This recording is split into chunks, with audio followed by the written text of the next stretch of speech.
നഗരസഭ 24-ാം വാർഡിലെ ലക്ഷംവീട് ഭാഗത്തുള്ള ഒരു പൊതുകിണറാണിപ്പോൾ നാട്ടുകാരുടെയും നഗരസഭയുടെയും സഹായത്തോടുകൂടി ശുചീകരിച്ചുകൊണ്ടിരിക്കുന്നത്. അപ്പോൾ ഈ കിണറെന്ന് പറഞ്ഞാൽ 10-50 വർഷങ്ങൾക്ക് മുമ്പ് ഈ ലക്ഷംവീട് സ്ഥാപിക്കുന്ന ആ സമയത്ത് ഉണ്ടാക്കിയ കിണറാണ്. ഇത് പ്രയോജനം വലിയ പ്രയോജനമാണ്. കാരണം കുറേയേറെ കുടുംബങ്ങൾക്ക് വേനൽക്കാലത്ത് പോലും വെള്ളം കിട്ടുന്ന ഒരു കിണറാണ്. അതുകൊണ്ട് തന്നെ ഇത് നശിപ്പിച്ച് കളയാൻ ആഗ്രഹമില്ലാത്തതുകൊണ്ടാണ് ജനപ്രതിനിധി എന്ന നിലയിൽ അത് സംരക്ഷിച്ച് വലയിട്ട് ആ കാര്യങ്ങളെല്ലാം ചെയ്തുകൊണ്ടിരിക്കുന്നത്. പ്രത്യേകിച്ചും കിണർ വെള്ളം എന്ന് പറഞ്ഞാൽ നമുക്കറിയാം, ഏറ്റവും കൂടുതൽ ജനങ്ങൾക്ക് ആരോഗ്യപരമായ കാര്യങ്ങൾക്കായാലും കുടിക്കാനായാലും എല്ലാ കാര്യങ്ങൾക്കും ഉപകരിക്കുന്ന കിണർ വെള്ളമാണ്. പൈപ്പ് വെള്ളം എന്ന് പറയുമ്പോൾ ക്ലോറിനുള്ള വെള്ളമാണ്.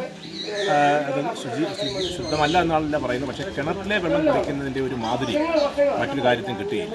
അപ്പം അങ്ങനെയുള്ളൊരു സാഹചര്യത്തിൽ ഈ ലക്ഷംവീട്ടിലെ കിണർ ശുചീകരിക്കണമെന്നുള്ളത് എൻ്റെ എല്ലാ കാലത്തെയും ആഗ്രഹമായതുകൊണ്ടാണ് എല്ലാ വർഷവും ഇത് കൃത്യമായി ചെയ്തുകൊണ്ടിരിക്കുന്നത്. ജനങ്ങൾക്ക് പ്രയോജനമായ ഈ കാര്യങ്ങൾക്ക് നാട്ടുകാരുടെ സഹകരണമുണ്ട്, ഈ പ്രദേശവാസികളുടെ സഹകരണമുണ്ട്. അവരെല്ലാം ചേർന്ന് ഇന്ന് ഞായറാഴ്ച അവധി ദിവസമായതുകൊണ്ട് എല്ലാവരും വീടുകളിലുണ്ട്. അവരെല്ലാം സഹകരിക്കുന്നു. അവരോട് പ്രത്യേകമായി നന്ദി രേഖപ്പെടുത്തുന്നു.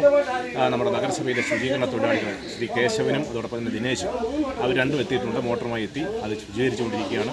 ശുചീകരിക്കുമ്പോൾ തന്നെ വെള്ളം വീണ്ടും നിറയുകയാണ്. അത്രയ്ക്ക് ഉറവയാണ്. എങ്കിലും അതെല്ലാവരും ചേർന്ന് വൃത്തിയാക്കി ജനങ്ങൾക്ക് ഇത് സമർപ്പിക്കുന്ന ഒരു ചടങ്ങ്.